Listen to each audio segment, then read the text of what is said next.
কষ্টে কেউ ঘুমায়, কষ্টে কেউ জেগে থাকে, কষ্টে কেউ নেশা করে,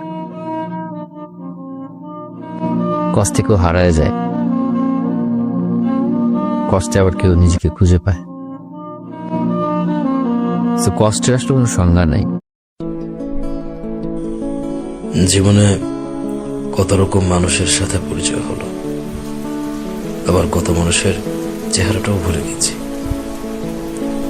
মানুষের চুপচাপ ধীরে ধীরে চোখের সামনে থেকে আড়াল হওয়া দেখে এখন আর অবাক লাগে না। যার সাথে আমার যতটুকু পথযাত্রা লেখা আছে, সে ততটুকু রাস্তায় আমার সাথে আসবে। মাঝপথে আলাদা রাস্তায় ঢুকে পড়লে আমি আর আশ্চর্য হই না, কারণ চিরবাস্তব হলো মানুষ তার পছন্দের জায়গায় ছুটে যাবেই।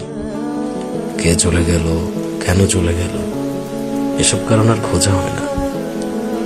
আমার সাথে তার এতটুকু পথে চলেই ছিল, আমি এটাই বিশ্বাস করি, মেনে নিই।